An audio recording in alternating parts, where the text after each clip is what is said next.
Hello everyone and welcome to all in daily current affair MCQs. आज तारीख है 9 सितंबर 2020। तो आइए देख लेते हैं कौन कौन से इंपॉर्टेंट क्वेश्चंस हैं आज। जैसा कि आप लोगों को पता है कि 9 और 10 तारीख के करंट अफेयर मिस हो गए थे और मैंने आपसे बोला था कि 9 और 10 तारीख की वीडियोस मैं जल्द से जल्द लेके आऊँगा। तो मैं आज 9 तारीख की वीडियो को रिकॉर्ड कर रहा हूँ और 10 तारीख की वीडियो भी जल्द से जल्द आ जाएगी। तो स्टे ट्यून्ड विद अस और thanks a lot for your support and understanding. चलिए बढ़ते हैं आगे। देखिए हमारे कुछ पेड सब्सक्रिप्शन हैं जिन्हें आप ले सकते हैं। ईएलडी प्लान जो है 499 रुपीज़ का है, जो भी 399 रुपीज़ में अवेल कराया जा रहा है टिल 15 सितंबर। और जो मंथली प्लान है वो 99 रुपीज़ का है और एनसीईआरटी 299 रुपीज़ का है। अगर आप ईयरली प्लान लेते हैं तो आपको करना क्या होगा, 399 रुपीज़ आपको गूगल पे या फ़ोनपे करना रिस्पेक्टिव नंबर पे। उसके बाद स्क्रीनशॉट को शेयर करना है व्हाट्सएप पे। जैसे आप स्क्रीनशॉट को शेयर करते हैं आप ये सारी फैसिलिटीज़ को अवेल कर पाएंगे और साथ में जो भी हम लोग करंट अफेयर डिस्कस करने जा रहे हैं उसके पीडीएफ नोट को भी अवेल कर पाएंगे। तो चलिए बढ़ते हैं आगे। जो हमारा पहला क्वेश्चन है वो यानोमामी ट्राइब्स के बारे में है। यह हाल में न्यूज़ में रहती है। हमें ये बताना है जो ट्राइब है ये किस जोग्राफिकल लोकेशन से बिलोंग करती है। तो ये ऑप्शंस को देख लेते हैं। अमेजन फॉरेस्ट से, नागा हिल से, पपुआ न्यू गिनी से या फॉकलैंड आइलैंड से। तो मैं आपको बता देना चाहता हूँ ये जो ट्राइब है वो बिलोंग करती है अमेजन फॉरेस्ट से। तो ऑप्शन ए जो होता है वो करेक्ट हो जाता है। आइए जान लेते हैं इसके बारे में। देखिए जो यानोमामी ट्राइब थी ना वो हाल में ही न्यूज़ में थी। क्यों? क्योंकि उन्होंने ग्लोबल कैंपेन को लॉन्च किया है जिसके अंतर्गत 20,000 गोल्ड माइनर्स को एक्सपेल कर दिया गया उनके लैंड से, कोरोना वायरस के पैंडेमिक को ध्यान में रखते हुए। देखिए जो यानोमामी ट्राइब है ना वो दो जगह ही पाई जाती है। कहाँ कहाँ? पहली पाई जाती है सदर्न वेनेजुएला के ओरिनको रिवर बेसिन के रिमोट फॉरेस्ट एरियाज़ में और दूसरा नॉर्दर्न ब्राज़ील के अमेजन रिवर बेसिन में। जिसलिए जो पहला स्टेटमेंट था बिल्कुल करेक्ट था। देखिए जो यानोमामी ट्राइब्स है ना वो रहती है स्मॉल स्कैटर्ड और सेमी परमानेंट विलेजेस में और इनियाना लैंग्वेज को बोलती है। ये प्रैक्टिस करते हैं हंटिंग और स्लैश एंड बर्न एग्रीकल्चर को। फर्दर जो इन्फॉर्मेशन है वो भी देख लेते हैं। देखिए जो अमेजन रिवर बेसिन है ना उसकी और भी कुछ पॉपुलर ट्राइब्स है, उनके नाम मेंशन है, उनको भी देख लेते हैं। कौन कौन सी ट्राइब है? गुरानी, कैंगैंग, पटाक्सो, टुपीनाम्बा, यनोमनी, तिकुना, अकुत्सु। ये सारी पॉपुलर ट्राइब्स है जो अमेजन रिवर बेसिन के में रहती है। तो ये सारी इन्फॉर्मेशन थी इस ट्राइब के बारे में। चलिए बढ़ते हैं आगे। जो हमारा सेकंड क्वेश्चन है वो इंडिया स्टेट फॉरेस्ट रिपोर्ट 2019 के बारे में है। आइए स्टेटमेंट्स को ध्यान से देख लेते हैं। पहला स्टेटमेंट ये कहता है कि अगर एरिया वाइज देखें तो हाईएस्ट फॉरेस्ट कवर किसका है? अरुणाचल प्रदेश का। जो दूसरा स्टेटमेंट है वो ये कहता है कि कर्नाटका ने highest increase in forest cover को शो किया है।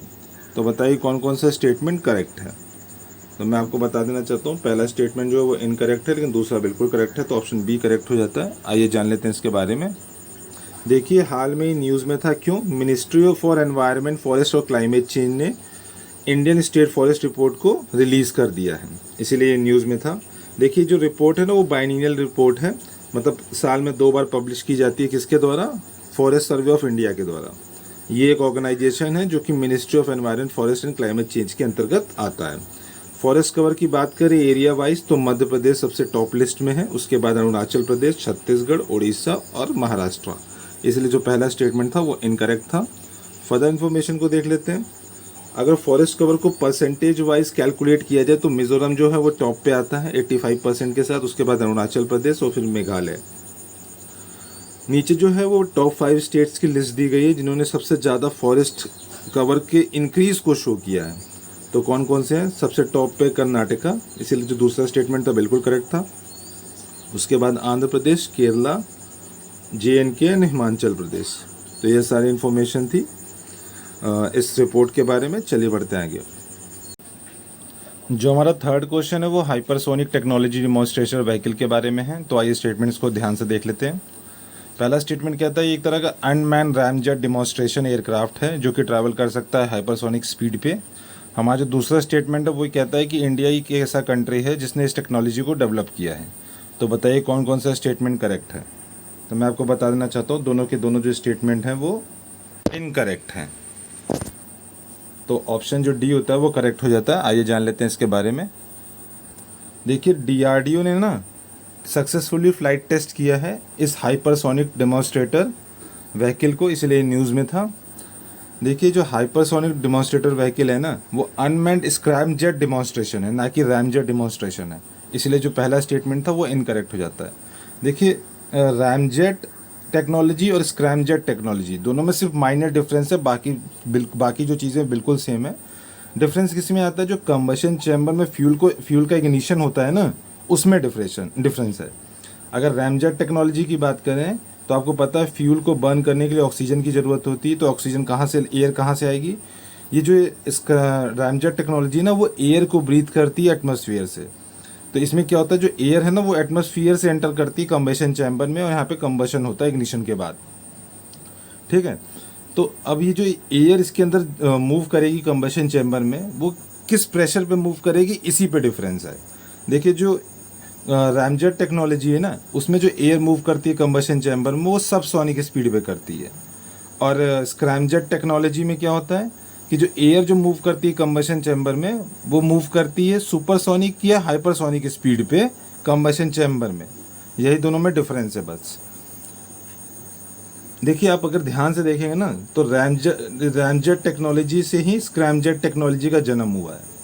देखिए आप देखेंगे रैमजेट के आगे तो आपको SC दिखेगा। SC का मतलब होता यही है कि सुपरसोनिक कंबशन, यानी इसमें क्या होगा, जो कंबशन होगा वो सुपरसोनिक एयर प्रेशर पे होगा। तो ये दोनों ये सारी इन्फॉर्मेशन थी दोनों टेक्नोलॉजी के बारे में। फर्दर इन्फॉर्मेशन को देख लेते हैं। देखिए इस टेक्नोलॉजी के अंदर सुपरसोनिक एयर ब्रीथिंग की जाती है स्क्रैमजेट टेक्नोलॉजी के अंतर्गत। जो व्हीकल है वो डिज़ायर्ड वेलोसिटी तक मूव कर सकता है, इसकी स्पीड क्या है, मैक्स 6, यानी 6 times the speed of sound. और इंडिया जो वो चौथा कंट्री बन गया है इस टेक्नोलॉजी को डेवलप करने के में, after USA, Russia and China. इसलिए दूसरा स्टेटमेंट था वो इनकरेक्ट था। ये सारी इन्फॉर्मेशन थी इस व्हीकल के बारे में। चलिए बढ़ते हैं आगे। जो हमारा फोर्थ क्वेश्चन है वो Indira Gandhi prize for piece, डिसआर्मामेंट and development के बारे में है। तो आइए स्टेटमेंट्स को ध्यान से देख लेते हैं। पहला स्टेटमेंट ये कहता है, ये जो अवार्ड है वो अकॉर्ड किया जाता है बाइनली, किसके द्वारा, इंदिरा गांधी मेमोरियल ट्रस्ट के द्वारा। जो हमारा सेकंड स्टेटमेंट है वो ये कहता है, ये जो प्राइज़ है वो अवार्ड किया जाता है केवल इंडियन सिटीजन्स को। तो बताइए कौन कौन सा स्टेटमेंट करेक्ट है। तो मैं आपको बता देना चाहता हूँ दोनों के दोनों स्टेटमेंट इनकरेक्ट है, तो ऑप्शन डी करेक्ट हो जाता है। आइए जान लेते हैं इसके बारे में। देखिए हाल में ही ना डेविड एटनबरो को इस प्राइज़ से सम्मानित किया गया है, इसीलिए न्यूज़ में था। देखिए जो इंदिरा गांधी प्राइज़ है ना, वो बाइनली नहीं एनुअली दिया जाता है। किसके द्वारा, इंदिरा गांधी मेमोरियल ट्रस्ट के द्वारा। इसीलिए जो पहला स्टेटमेंट था वो इनकरेक्ट था। फर्दर इन्फॉर्मेशन को देख लेते हैं। ये जो देखिए ये जो अवार्ड है ना, वो इंडिविजुअल्स को भी दिया जा सकता है और ऑर्गेनाइजेशन को भी दिया जा सकता है। किस लिए दिया जाता है, उनके क्रिएटिव एफर्ट्स को प्रमोट करने के लिए। ये एफर्ट्स किन किन कैटेगरी में होने चाहिए, इंटरनेशनल पीस एंड डेवलपमेंट में या इंटरनेशनल इकोनॉमिक ऑर्डर में। तो इन दो क्राइटेरिया के बेसिस पे अवार्ड जो है किसी को रिकॉग्नाइज़ किए जाते हैं। फर्दर इन्फॉर्मेशन जो है वो है कि ये इसमें जो रेसिपिएंट है ना, वो चूज़ किए जाते हैं अब pool of national and international nominees. मतलब इसमें नेशनल नॉमिनीज़ भी हो सकते हैं और इंटरनेशनल नॉमिनीज़ भी हो सकते हैं। इसलिए जो दूसरा स्टेटमेंट भी था वो इनकरेक्ट था। आइए बढ़ते हैं आगे। जो हमारा फिफ्थ क्वेश्चन है वो रियल मैंगो के बारे में है। हमें ये बताना है कि कौन से स्टेटमेंट करेक्ट हैं। तो आइए स्टेटमेंट्स को देख लेते हैं। एक तरह का इलीगल सॉफ्टवेयर है, एक तरह का स्पाईवेयर है, ये एक तरह का इलीगल सिंथेटिक फ्लेवर है, या एक तरह का genetically modified variety of mango है। तो बताइए ये जो रियल मैंगो है वो क्या है। तो मैं आपको बता देना चाहता हूँ, इसका जो करेक्ट ऑप्शन है वो ऑप्शन ए है। ये एक तरह का इलीगल सॉफ्टवेयर है। आइए जान लेते हैं रियल मैंगो के बारे में। देखिए रियल मैंगो जो था ना, वो हाल में न्यूज़ में था। रियल मैंगो देखिए एक तरह का इलीगल सॉफ्टवेयर है जो कि यूज़ किया जाता था तत्काल टिकट्स को बुक करने के लिए रेलवेज़ में। देखिए हाल में ही ना रेलवे प्रोटेक्शन फोर्स RPF ने ना इसके ऑपरेशन को डिसरप्ट कर दिया है, इस रियल मैंगो के ऑपरेशन को, जो कि यूज़ किया जाता था रेलवे की कंफर्म टिकट को कॉर्नर करने के लिए। तो इसीलिए न्यूज़ में था। रियल मैंगो के बारे में बात करें तो उसकी वर्किंग कैसे है। देखिए रियल मैंगो एक तरह का सॉफ्टवेयर है जो बाईपास कर देता था कैप्चा को। ये सिंक्रोनाइज करता था बैंक OTP को with the help of mobile app, जिससे कि वो ऑटोमेटिकली फिलअप हो जाता था। देखिए ये जो सॉफ्टवेयर है ना, वो ऑटो फिल कर देता था पैसेंजर की डिटेल्स को और पेमेंट डिटेल फॉर्म को। जैसे कि आपको कुछ करना नहीं होता था, जैसे ही पेमेंट पेज खुलता था पैसेंजर की सारी डिटेल्स और पेमेंट की सारी इन्फॉर्मेशन ऑटोमेटिक उसमें सबमिट हो जाती थी। और the software logs into the IRCTC website through multiple IRCTC। देखिए इस सॉफ्टवेयर के अंतर्गत क्या होता था ना कि आप IRCTC की वेबसाइट पे मल्टीपल IRCTC IDs के थ्रू आप लॉगिन कर सकते थे। जैसे क्या होता था कि पहले IRCTC के पेज पे अगर आप जाएंगे टिकट बुक करने तो एक ही आईडी से आप लॉगिन कर सकते हैं, लेकिन इस ऐप की मदद से क्या होता था, बहुत सारे मल्टीपल आईडीज़ का यूज़ करके आप IRCTC की वेबसाइट पे लॉगिन कर सकते थे। लास्टली क्या इन्फॉर्मेशन उसको भी देख लेते हैं। देखिए इस सॉफ्टवेयर की मदद से ना एक बार में ही मल्टीपल टिकट्स को बुक किया जा सकता। तो इससे होता क्या था, जो इस सॉफ्टवेयर का यूज़ करके टिकट को बुक करते थे वो सारे टिकट्स को कॉर्नर कर ले जाते थे और कॉमन पीपल्स के रीच के बाहर हो जाती थी टिकट्स। तो इसीलिए क्या होता था, ऐसे इस तरह की इलीगल एक्टिविटी क्या करती है ना, टिकट की होर्डिंग और टिकट की ब्लैक मार्केटिंग को जनरेट करती है, क्रिएट करती है। इसीलिए RPF ने इसके खिलाफ एक्शन लिया और इसको डिसरप्ट किया। तो ये सारी इन्फॉर्मेशन थी रियल मैंगो के बारे में। चलिए बढ़ते हैं आगे। देखिए खुंदूज और गजनी कभी कभी न्यूज़ में रहते हैं, हमें ये बताना है ये कहाँ पे लोकेटेड है, अफगानिस्तान में, पाकिस्तान में, ईरान में, तुर्कमेनिस्तान में। तो मैं आपको बता देना चाहता हूँ ये दोनों जो हैं अफगानिस्तान में लोकेटेड है, तो ऑप्शन ए करेक्ट हो जाता है। आइए देख लेते हैं इनकी लोकेशन को। तो ये देखिए ये अफगानिस्तान का मैप है, आपको कैपिटल दिख जाएगी काबुल, ये रहा गजनी और ये रहा खुंदूज। ये दोनों जो जगह हमेशा न्यूज़ में रहते हैं, इसलिए इम्पॉर्टेंट लोकेशन बन जाती है। तो चलिए बढ़ते हैं आगे। जो हमारा 7th क्वेश्चन है वो उत्कर्ष 2022 के बारे में। ये कभी कभी न्यूज़ में देखा जाता है, हमें ये बताना है किस चीज़ से रिलेटेड है। स्पेस टेक्नोलॉजी से रिलेटेड है, मिलिट्री सिस्टम से रिलेटेड है, गवर्नेंस सिस्टम से रिलेटेड है या बैंकिंग सिस्टम से रिलेटेड है। तो मैं आपको बता देना चाहता हूँ ये बैंकिंग सिस्टम से रिलेटेड है, तो ऑप्शन डी जो होता है वो करेक्ट हो जाता है। आइए जान लेते हैं उत्कर्ष 2022 के बारे में। देखिए जो उत्कर्ष 2022 है ना वो मीडियम टर्म स्ट्रैटेजी है जो कि स्ट्रेंथन करेगा रेगुलेटरी एंड सुपरवाइजरी मैकेनिज्म को, किसके, ग्लोबल सेंट्रल बैंक के। फर्दर इन्फॉर्मेशन को देख लेते हैं। देखिए रिजर्व बैंक ऑफ इंडिया ने ना फाइनलाइज किया है 3 ईयर रोड मैप को, जिसके अंतर्गत इम्प्रूव किया जाएगा रेगुलेशन और सुपरविजन को सेंट्रल बैंक के। ठीक है, इस जो 3 ईयर का जो रोड मैप है ना 3 ईयर्स का, इसमें मीडियम टर्म ऑब्जेक्टिव्स को अचीव किया जाएगा जो कि मदद करेगी रेगुलेशन और सुपरविजन को इम्प्रूव करने में। तो ये सारी इन्फॉर्मेशन थी उत्कर्ष 2022 के बारे में। चलिए बढ़ते हैं आगे। जो हमारा 8th क्वेश्चन है वो मैन्युफैक्चर सैंड के बारे में यानी एम सैंड के बारे में है। आइए स्टेटमेंट्स को ध्यान से देख लेते हैं। पहला स्टेटमेंट ये कहता है जो मैन्युफैक्चर सैंड है वो सब्स्टिट्यूट है रिवर सैंड का कंक्रीट कंस्ट्रक्शन के लिए, जो कि प्रोड्यूस किया जाता है हार्ड ग्रेनाइट स्टोन को क्रश करने के बाद। हमारा जो दूसरा स्टेटमेंट है वो ये कहता है जो एम सैंड है उसका जो साइज़ होता है वो कम होता है 4.75 mm से। हमारा जो तीसरा स्टेटमेंट है वो ये कहता है कि एम सैंड का सिर्फ एक ही डिसएडवांटेज है, वो ये है कि जो और इस कि ये कंटेन करता है ऑर्गेनिक और सॉल्युबल कंपाउंड को, जो अफेक्ट करता है सेटिंग टाइम और प्रॉपर्टीज़ ऑफ सीमेंट को। तो बताइए कौन कौन सा स्टेटमेंट करेक्ट है। तो मैं आपको बता देना चाहता हूँ पहला स्टेटमेंट बिल्कुल करेक्ट है, दूसरा बिल्कुल करेक्ट है, लेकिन तीसरा इनकरेक्ट है, इसलिए ऑप्शन बी करेक्ट हो जाता है। आइए जान लेते हैं एम सैंड के बारे में। देखिए जो एम सैंड है ना वो सब्स्टिट्यूट है रिवर सैंड का, जो कि कंक्रीट कंस्ट्रक्शन में यूज़ किया जाता है। जो एम सैंड है ना वो प्रोड्यूस किया जाता है हार्ड ग्रेनाइट स्टोन को क्रश करने के बाद। इसलिए जो पहला स्टेटमेंट था बिल्कुल करेक्ट था। देखिए जो एम सैंड है ना उसका जो शेप जो होता है वो क्यूबिकल शेप का होता है और ग्राउंडेड एजेस होते हैं उसके, और जो इसका साइज़ होता है वो 4.75 mm से कम होता है। इसलिए जो दूसरा स्टेटमेंट था वो भी बिल्कुल करेक्ट था। एडवांटेजेस की बात कर लें तो एक तरह का ये वेल ग्रेडेड रिक्वायर्ड प्रोपोर्शन का सैंड होता है, जिस साइज़ और प्रोपोर्शन में चाहिए उस साइज़ एंड प्रोपोर्शन में ग्रेडेड रहता है। देखिए ये जो सैंड है ना मैन्युफैक्चर सैंड, इसमें कोई भी ऑर्गेनिक या सॉल्युबल कंपाउंड नहीं होता जो कि अफेक्ट करता है सेटिंग टाइम को या प्रॉपर्टीज़ ऑफ सीमेंट को। ठीक है, इसीलिए जो रिक्वायर्ड स्ट्रेंथ होती है ना कंक्रीट को ये प्रोवाइड करता है। इसलिए जो लास्ट स्टेटमेंट था वो इनकरेक्ट था। फर्दर इन्फॉर्मेशन को देख लेते हैं। देखिए जो एम सैंड होता है ना वो उसमें किसी भी प्रकार की इम्प्योरिटीज़ नहीं पाई जाती, जैसे क्ले, डस्ट या silt coatings.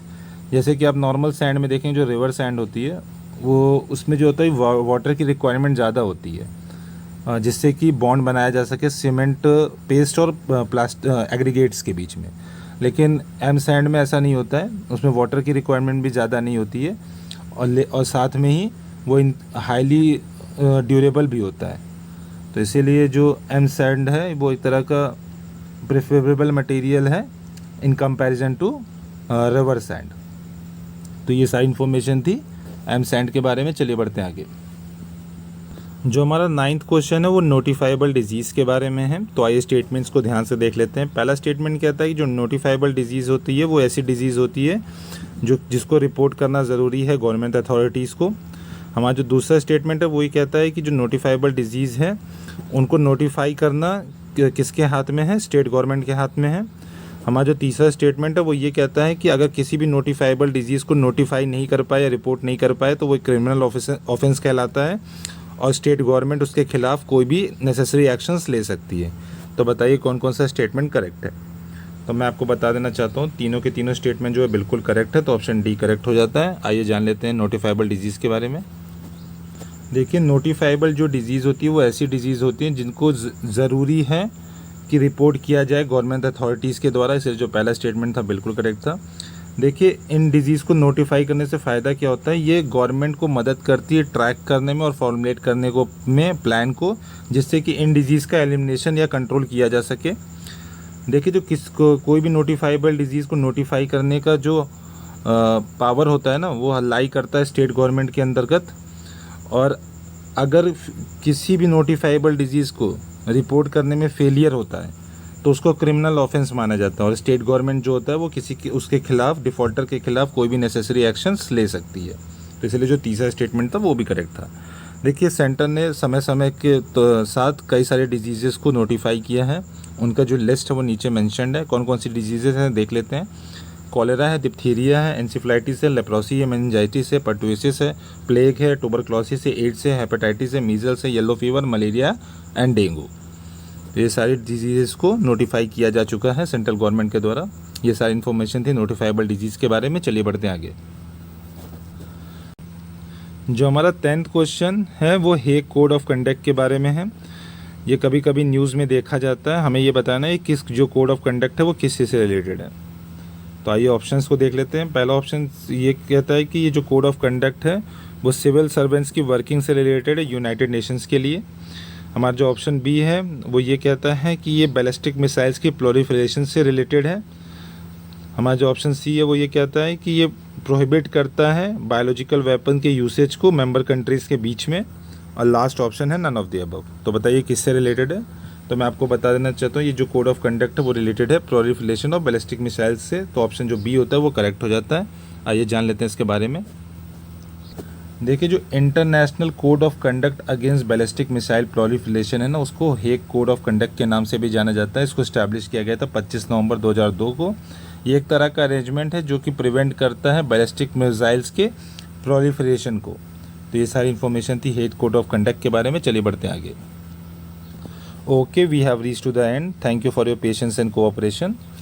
And if you found this video knowledgeful, please hit the like button, subscribe this channel, and share this video. And if you want to access our free study material, you can join our Telegram group. The link will be provided in the description box. Thank you for watching the video. Have a good day.